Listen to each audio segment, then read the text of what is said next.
and this is a primary example of having access to the show. I'm listening to it was really good, and then I had to leave. So I missed the best part, which was Brandano and Steve. Because you haven't downloaded your app. Right. I could have carried it with me. Brandano and Langford evidently went at it. I heard about that, but I didn't hear it either. Steve Brandano is a weird little kid, you know. He's the guy who hosts the intern show. He was an intern of ours, and I gave him a show. But he's odd in his youth. He has such staunch opinions. Like, remember when we had him on the show? I mean, aside from him not liking Ganji, really disliking him, and not liking Steve Langford and holding on to these things, he was very angry that Miss Universe... Somebody was posing in a magazine who had won a beauty contest. Yeah, and it was very upsetting to him because... Oh, yeah, he came in, he was irate. Like, Miss America, Miss Universe represent America and the universe, and they should not, you know...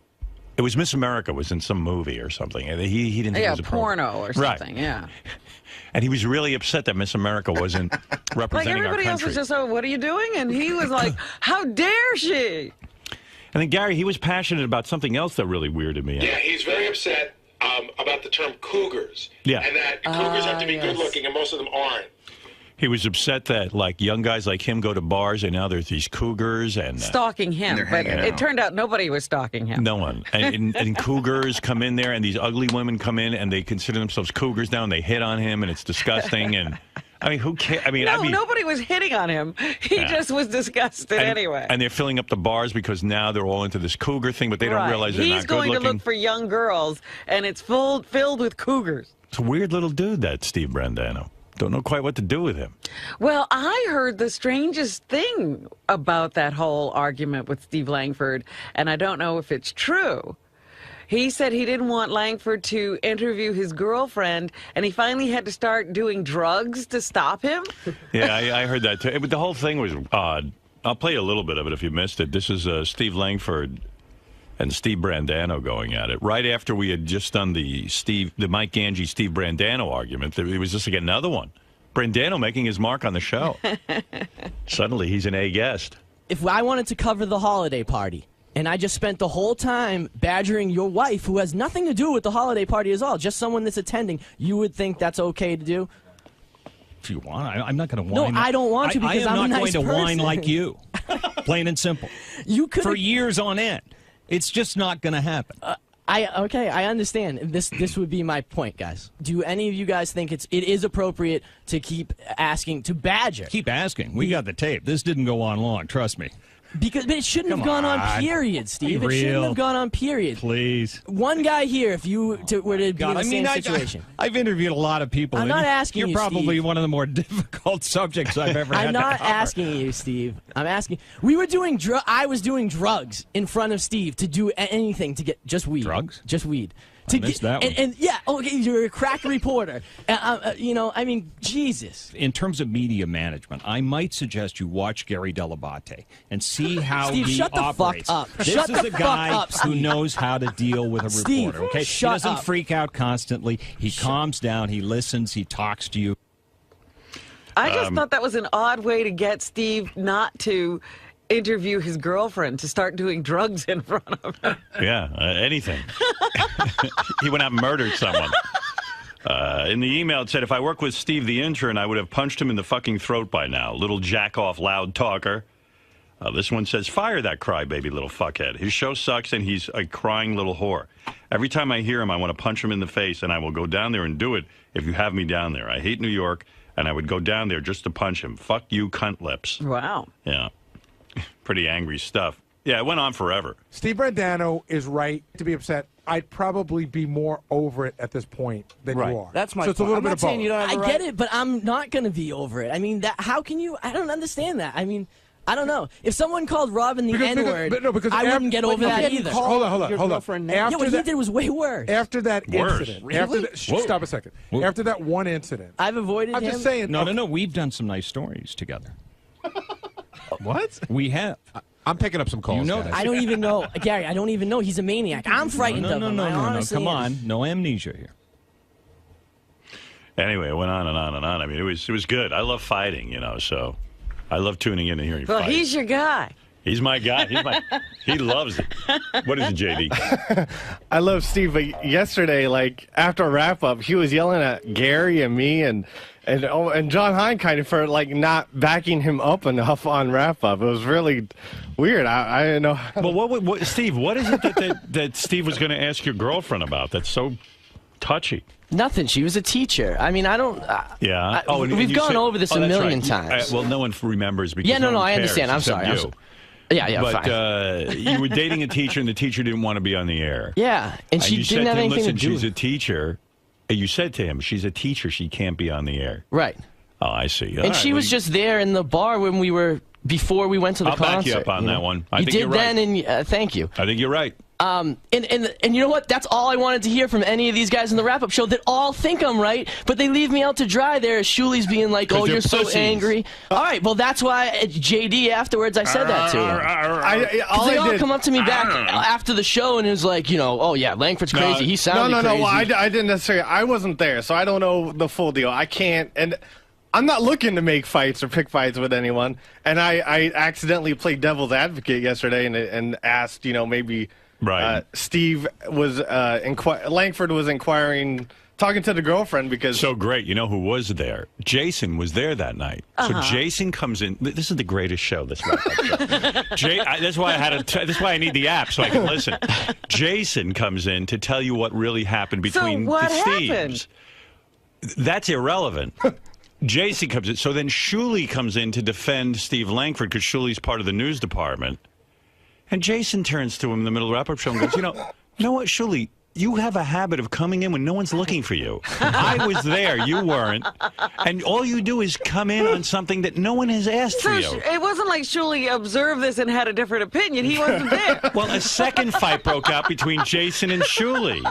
It was great. I got a little worried in there, actually. Really? Yeah. Yeah. Wait, you got to hear this part. Isn't it true that they used to call you Mud? Well, wait. Let me see if I can find it. Mud? I don't know where the Jason clip is. And they're not marked properly.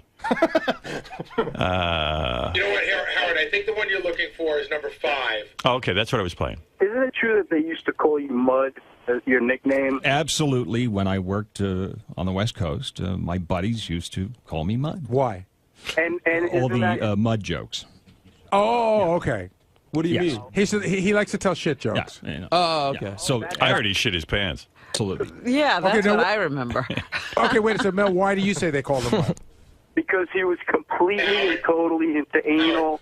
It didn't matter. Now, where did you work? Tell me about who you are and how you know this. Steve, you know it's true. No, but I'm trying to ascertain whether you... There's one way to find out this is true. Can I call your wife and ask her if you're into anal? Well, wait a second. How do you know that that's what that means? Well, it is a story. How do you know Steve's not into receiving anal? Whoa. Let's we be don't clear. know. I have to investigate Let's this. be Can I call accurate your for wife change. and ask her if you do anal? No, there's no Why? anal. Why can't I'm calling your wife this afternoon in terms and of ask her if shit you do anal? jokes, constantly. Why can't we know if you do anal? Constantly. I want to call your wife and find out if you do anal. You can. Are you telling me not to investigate. call your wife? No, you can do Okay, what you I'm want. calling. Just but the I can cost tell at the you, Christmas party, Jim. lest you waste your time. No, I'm going to call and ask her. Are you saying there's no story here? That's what it sounds like to me. I will never say that. This ain't the one with Shuli. I was trying to tell you, it's a wrong one. Oh, thank you. It's John thinks it's number 4. Oh, well, great. Anyway, so here, Everybody thinks it's a different number. no one knows. That's the scary fucking part around here. The whole beauty of him being on the station that he treats us as if he were at NBC, and if he starts acting, if he says, "Oh, it's just Howard, I'm going to treat it a different way," I think it all falls apart. But the guy said he said that stirring up trouble, which I think is Steve's somewhat his mandate. But he also said giving your opinion. The old slogan is a reporter's job is to comfort the afflicted and afflict the comforted. But is it wrong to give your opinion during the story? You, Tim? It is true that in most of my career, I have never shied away in my news stories from giving my opinion. That is absolutely true. Guilty. Which is why you're on opinion shows, like Hard Copy, and not at NBC. But What? he was at NBC. What? And now he's not there anymore. So is he? make- But he was there. You were never there. Truly, is there any other radio show you got to jump in on where you weren't part of the conversation just to get on the Jumping air? in. This was between Feeling a little Brandano. sensitive there, Excuse me. Jason. This was between Brandano and Langford. And I was there, and I came to talk about what I Who witnessed asked at the you to come event. in? Who? But Jason, Who asked you're you not to come exactly I'm happy you're reliable. here, Jason. I was there, Shuli.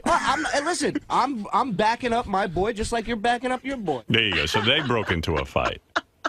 This sounds like we got a bar going on Yeah, right here. A bunch that's of very good. angry drunks who are ready to throw down.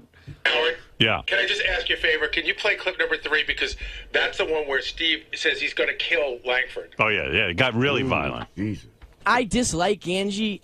If we were anywhere else, I would try to pummel Steve Langford. Like, I mean, I want to hit him right now. I really do. Do we have a pattern? Do we have a pattern? No, I don't want to fight anybody else. Well, in other words, we got the Angie thing. We got me. No, I said I dislike Angie. We need to calm down. No, you said you wanted to pummel him the day of the No, I didn't. No, the day of the beer pong thing. You said you would have killed him. When I was shit-faced. Right, no, yeah. You did say No, drunk Stevie B would have wanted to fight Angie then. But sober Stevie B I wants want to to hit smash his Langford. fucking head off the board right here. I mean... Well, clearly you have no issues with anger. No, I hate Steve Langford. You hate a lot of shit, dude. You're an angry. I love you, Stevie. I know but you do. You got. I love both of them, and you definitely got to look into some of this anger because. Have you ever been in a fight? Of course, I've been in a fight. I Look at haven't. me. So I guess I just need to get into a fight, and then maybe it'll be out. If you get punched in the face once, you'll probably calm down. Yeah, maybe. You've never been punched in the face? No. Wow. I'm just saying I hate that like a guy that's been in fights and I've never been in a fight is telling me that I'm angry. You know what I mean? No, but it's weird that you've never been in a fight. Maybe you need to get the shit beat out of you. So I agree. I definitely agree with that. But you know, you are a very young man who's very opinionated. And they're stuck. You know, it's like a really stubborn attitude. Listen, and Robin, I hope you weren't offended by that N-word comment. I was trying to think of something that somebody could have done to one of us. What was it about Miss America that she was in a hardcore porno? And and you were really bummed about that. Yeah, I was. I mean, but Miss America, who gives a fuck? Well, listen, I'm not going to come in here and half-ass the opinion. I didn't like that. She's not really Miss America. I know. We went over it. I understand. She doesn't represent America. It's some marketing ploy for some beauty pageant. Once again, it would just be nice if it meant something to her. If it didn't mean something to anybody else, then you were passionate about what was the other topic? The Cougars. The Cougars. Listen, and I was right about that. I'm just saying the term got way over. Like it doesn't mean what it originally meant, and I'm right about that. I'm still right about that. Yeah, but I mean, you're way too passionate about it. I'm not saying you're not what right. am I going to do? Come in? You know what I mean? I feel like if I'm in here, I should be going all the way. And then remember when you said you would never have sex with Megan Fox? That's ridiculous. No, that is not what I said. Again, I said I would have sex with her if I liked her, but you wouldn't have sex with her just based on her looks. It just doesn't happen. That wouldn't happen to me. It doesn't happen. Yeah, well, then you're not heterosexual. No, I'm just saying. I'd fuck her if she was Hitler. If she was building concentration camps. Well, come on, Howard. You shouldn't think like that. That's awful. If I she do was think like that. Marching Jews into the oven. I'd fuck her while she was doing it, and then I'd kill her. Are you kidding? You wouldn't fuck Megan Fox just based on her looks? I'm just saying that situation is never going to happen to me. It's not like if she was taking my grandparents, removing the gold from their teeth, and burning them in an oven. Their skin. That's awful. Yeah, I would still fuck her. That's Fires awful. in hand. You have daughters, Howard. I certainly do. Come on. What does that got to do with anything? Being a gentleman, I guess. I don't know. I'm going to fuck her. Isn't that nice? You want me to just say, I'm going to fuck every girl that's good looking? No. It doesn't Megan matter. Fox, I said. I'm just never in a situation where a girl's like, let's fuck. What is a worse punishment for a dictator than me fucking her? Think about it. She's being all for fair point. She's on all fours with my dick in her. She can't be thrilled about that. That's a good point. Anyway, yeah, wow, you're really. I love all these fights, but listen, I think that I don't think that I'm angry I agree with a you lot. That Steve was when you said that she's a school teacher and she doesn't want to be on the radio. He could have backed off. But it was literally that day. It was scary. Right. She was way scared, and because I didn't know Steve as like I know him now at the time. Right. So it was like a guy I asked not to do that we work with, and he went 100 miles an hour. I agree with you. And it was so weird to me that he's never apologized or anything like that, and I'm not. So I don't like Steve Langford, and that's not going to change. Yeah. Well, Steve Brandano is very opinionated. He hosts the Intern Show. Oh, yeah, and tune into that tonight at Howard 101, 7 p.m. The kid's got a lot of opinions. Weren't you mad at John Hein because during Charlie Brown Christmas he fast-forwards through the Christian part of it? Well, listen, if you're going to watch the movie, watch the movie. Don't fast-forward to when he gives the message of Christmas. Oh, my goodness, you're too funny. I mean, John's too funny. He stops it and fast-forwards it so his daughters can't see that part. He's Jewish. He gets uptight. Well, that's weird. But, I mean, it's his, he bought the DVD. I know, and I'm just busting John's balls. It doesn't make me Those of you who are my mad. age, remember when Davy and Goliath, and then the dog would have the Davy and you Goliath? couldn't fast forward. You couldn't fast forward back then through the religious part of it. Yeah, no. Gee, Davy, I don't think it was a good idea that we fell down this hole. What are we going to do? We're going to be down here forever. No, Davy, Jesus is with us.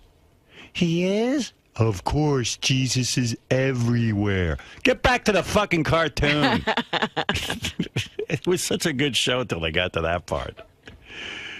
Can I just say, after all this Steve Langford stuff, that Ganji's not that bad? Right. You know? You're ready to go back to That him. just cleared my mind a little bit, so Anyway, yeah. good job on the wrap-up show yesterday. Big Thank fights, lots of action, a lot of activity on the wrap-up show. Steve Langford's here. Look at him. So official. Take a beating on yesterday's wrap-up show. I don't think he's concerned or upset. Not at all. You don't. It Feels doesn't that bother he's you. doing his job. Listen, people complain. I mean, Steve has a point. I mean, the girl was a teacher. She didn't want to be on Howard 100 and hear her voice. She didn't want to be identified.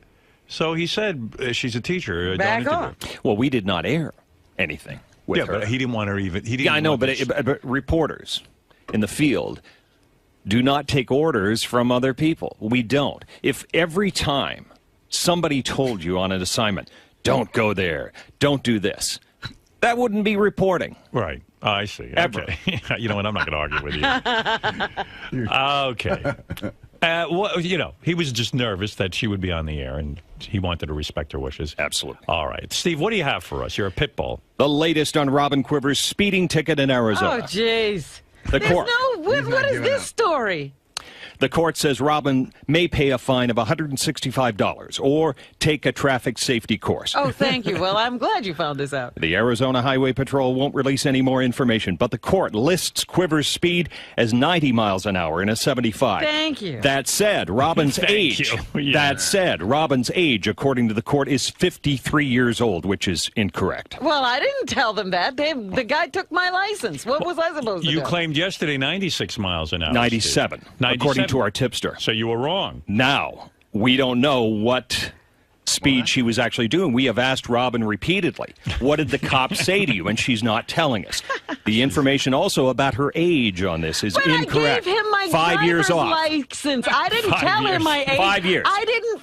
You know he's an asshole. I'm with Steve Brandano. Why? I don't give my age to the cop. He takes my driver's Right, so license more and he incorrect fills information. out the form. What have I got to do with that? Is it possible there was a typo? Absolutely. I think Robin might have been born, and I don't want to say, I'll say it anyway, 1952. Yes. If you look at 1952 and 1957, could that not be an error? Absolutely. So why don't you include that in your report? Oh, please. Go ahead. Yes. All right. What else is in the news? I'm getting Well, Fred. he carries on like that's a big deal. No, because the whole What thing else is has he he's got trying to in make for? it Fred's like, still upset about the report we did on him a few he's years trying ago. to make He's a little bit like Steve Brandano. He's trying to make it look like Robin's These guys who lying. never get over stories. I don't feel he's trying to make a lie. Stick to the Yes, he topic, did. Steve. That's why I'm screaming. He makes it sound like I'm giving. And she's false not. No, I didn't say that. Yes, I am you saying did. the information they You're have inferring appears very to be strongly. appears to Appears to be be faulty. incorrect. Right. I mean, It sounds in, like he's in saying- perhaps a couple of cases. No, He's saying that's that he's not what you're correcting doing. himself. I don't know what That's he's not doing. what he's All right, doing. listen, I don't even know what Fred is saying. I just want to move on. Go ahead. The ticket says I was going 90. Now he disputes How that. fast were you going? Whatever the ticket Ah, said. there we go. All right. So, Steve, Howard had your back in this entire Brandano Langford battle that's been going on for a few years now, because you have a lot of, not so much pent up, but just carried over emotion about it. Right. So he's got your back in this specific situation, but Howard was trying to make the point, and some of the guys yesterday were trying to make the point that you might be too angry or too passionate about subjects that don't really require that. Right, that's what they say. First of all, passion's a great thing, Greg, all right? Passion moves mountains. You can quote me on that. No, but like I tried to say to Howard, if I'm going to go into his studio and I'm going to be on the air with him, you're going to go all the way. There's no point of me going in there and being like, hey, Miss America, I'm kind of disappointed with you for doing this porno. You got to go in and be like, I don't want to see Miss America getting slapped around in a porno. And you're crazy, you know what I mean? Like, go all the way, you know? Well, and a lot of these opinions form in the back office, and you don't want to lose that passion that you argued it and debated it with back Exactly. there. Or then the other example of the John Hine Christmas thing. That doesn't make me mad. You know, we bust each other's balls about that. You know, Right. But then a note goes up. Steve gets pissed that John does that. You know, I'm not pissed about anything John does. You know, but. But as far as the Langford thing, holding on to this anger is more based on the fact that you never got an apology from Steve. You never got an acknowledgement that he was doing something wrong. Right, and once again, where everybody, I mean, literally everybody agrees with me, or it would at least be like, yeah, if I was in that situation, I would be mad too. You know, there's no apology, but that's because he doesn't know that he did anything wrong. You know what I mean? And mark my words, Greg, you keep this tape. It may be 20, 30 years. But when he goes O.J. Simpson, or when you know how there's a guy that kills people, and who saw this coming? I did. All right. You've picked up on these warning signs since. See you in 25 years. Yeah, absolutely. God, I hope you're wrong. Well, yeah, for all of our sakes. Yeah, you'll see Steve Langford will kill somebody at some point. But you're never going to lose this passion. It's what drives you and what fuels you. And if you feel you were wronged, why should you have to back down? Absolutely. Listen, we're all here because of Howard Stern. Howard Stern has that same passion, as you put it. You know what I mean? And no one wants to see him let it go. So I'm going to stick to that. Passion. It's contagious. You said it. Steve, today is just yet another case of your journalistic integrity infuriating the subjects. What do you make of Robin's resistance to the ticket information? Is she covering up something? Do you I smell don't a know, cover but up? she could certainly clear things up, couldn't she? I mean, she's got the ticket. She was there. She was pulled over by the cops. How fast was she going? And you seem to think that when people are very wishy-washy about their answers, it reeks of a cover-up. It reeks of there's more information, there's more to dig. She's got the information. All she has to do is talk. And she likes to talk. And what happens if she doesn't? Well, it's a great big question. I mean, she's admitted to everything else, but she won't talk about how fast she was going. Now, a lot's been made about the thin line between being a journalist and also being a coworker to some of these people. We've seen what happens. There's been an age-old rift between you and Steve Brandano. Right. There seems to be some lingering bad feelings from Fred. What do you make of all this? Well, how does this affect you personally? Unfortunately, I'm not paid to be friends, to pal around with these people on the show. And it's the greatest show ever. But my job is to report the news fairly and accurately. To be pals and to pull punches with every other story that we do. No, that's not me. If they need somebody to do that, they need a different reporter. That's certainly not Mr. Steve Langford. It's just not what I do. Now, but a lot's been made that you imply things. You have little editorial comments. Absolutely. Do you think that takes away from your integrity as a journalist? Listen, if you want vanilla news, if you want really boring, dull, dog shit news, watch MSNBC. If you want opinions mixed with hard-hitting facts, then tune into Well, I mean, that's Howard 100 News. Should our news be dull and boring? No. So you'd say your slogan here at Howard 100 News is hard-hitting facts with a little bit of flavor. You got to have some flavor in it. I mean, Mike Wallace on 60 Minutes. I mean, that guy, one of the greatest broadcasts of all time and a really hard-hitting news program, still it had that Mike Wallace punch. It had that Mike Wallace twist. It was great. That's why it was number one. So would you say with the older you get, just like Mike Wallace, the spicier you get? I'm not Mike Wallace, but you're spicy. He was always one of my heroes. You're full of flavor. You gotta be. Not supposed to pound the audience into a coma when you do the news. I like your style, Mr. Langford. Thank you. Never change. I just want to let people know that we here at Howard 100 News, we take our job very seriously. Some people think it's a joking kind of news program where, you know, people are just fucking around, we're here having a good time. And that's not the case. You know, we take our news very passionately. We get every side of the story, every angle. And like Steve said, we're not here to make friends. We're here to do our job, which is the news. And if anyone thinks Steve is normal, just take a look at his desk. That's not a normal desk. Certainly isn't. I like your integrity too. Thank you. Keep it up. Thank you. Thumbs up all the way. Let's Really, do this. Keep it up, man. Cross our fingers. Silent prayer. Let's get this one. All right. I'm not exactly sure what Steve's reporting style is. Whatever it is seems to work for him. I find some of his techniques somewhat questionable. I respect him for what he does, but I think there are times when Steve takes some major leaps in how he presents something. And all I was really trying to point out was Robin was, and I think the inference was there. I mean, you'd have to ask Steve, in all fairness, ask him if this is what he was trying to do. But it appeared to me that he was trying to make some major leaps and infer that Robin was somehow being dishonest with her age. And, 1952, 1957, cops writing information down on a ticket. I mean, they might write it down, a 2 could look like a 7, so that's all I was trying to point out. And then Steve tried to turn it into something else, which I wasn't even going there. All I wanted to do was point out, look, it could have been a mistake. That's it. I don't think Robin's a dishonest person. Right, and he tends to cling to his that's his role. He's a journalist. He has to dig. But you're saying sometimes he works his own opinion into things, stretches the truth. Yeah, I think, no, digging is fine. Digging is great. If you're going to tell the truth, tell the whole truth and nothing but the truth.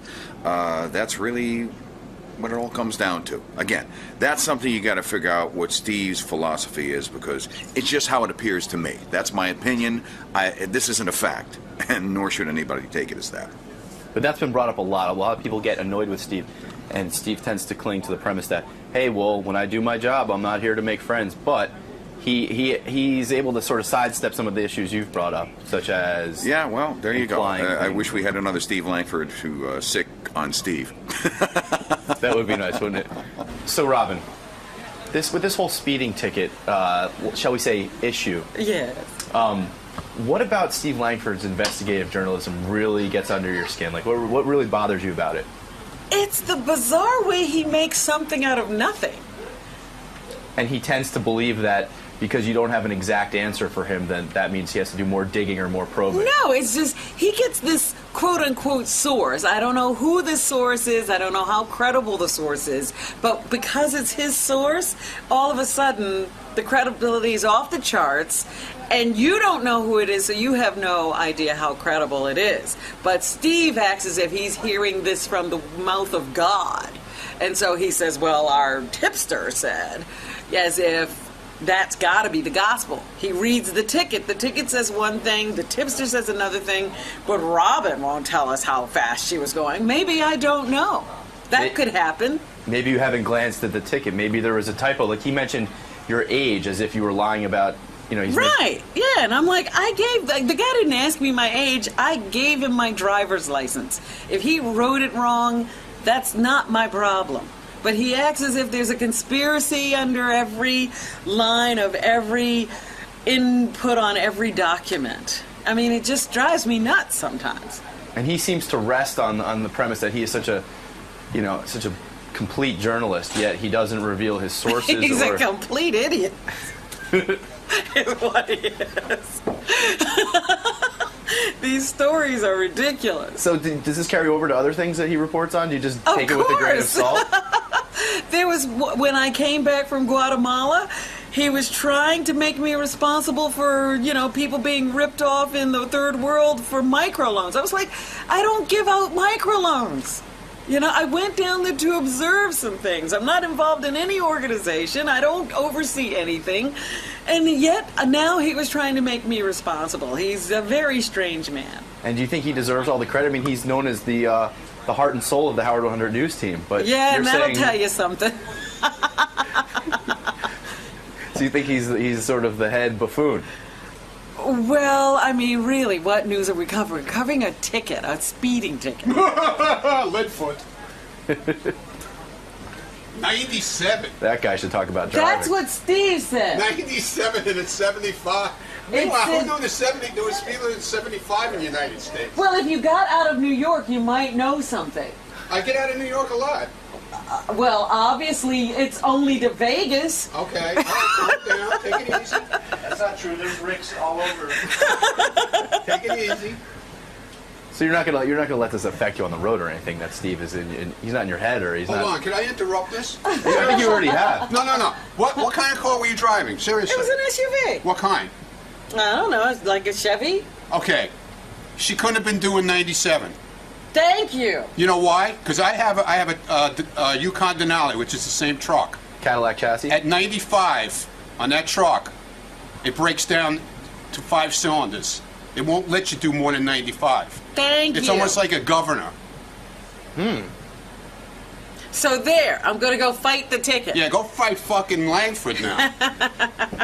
There's the real investigative journalist. Now there's an expert. There you go. Did Langford interview him? No. He has some crazy tipster who says I was going 97 and now that's the gospel. And if you ever get caught up in any type of strip club controversy, he's your man to go to also. As well, yes. If I have any questions about strip clubs or need any information that has to do with strippers, you go to Ronnie. Fast cars and fast women.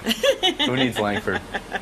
Thank you, Robin. Yes, thank you. Drive safely, please. I do drive safely. That's why I object to every ticket I get. I'm always driving safely. Just because other people can't drive that fast is not my problem.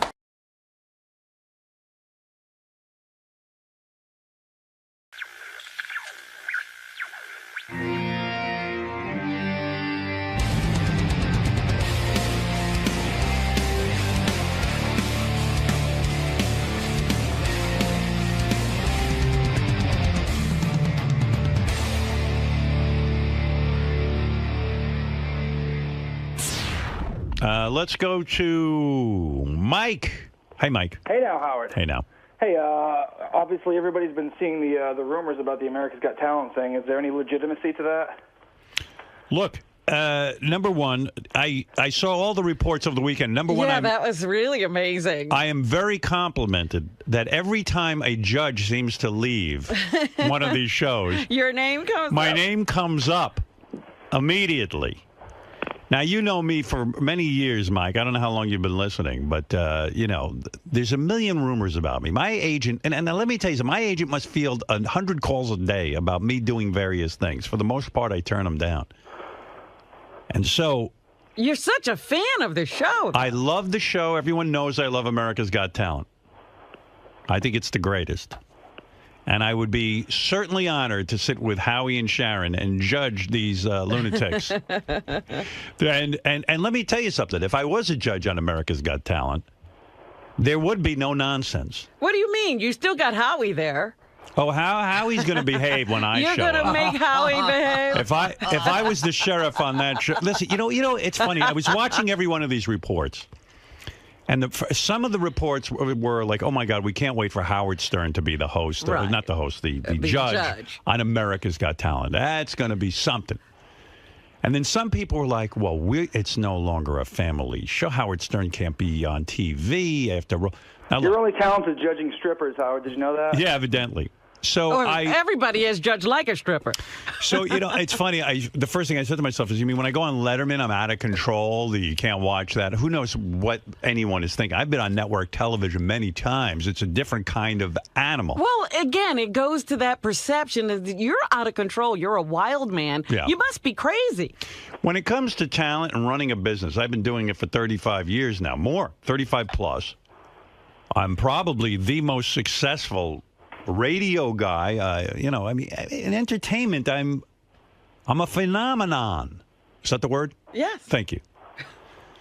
What am I going to say? I'm a phenom. That's what I wanted to say. I've had a #1 movie. I had the #1 the pay-per-view specials when they said they couldn't even have them. I've conducted a radio show. I've had books, bestsellers, this kind of thing. So, look.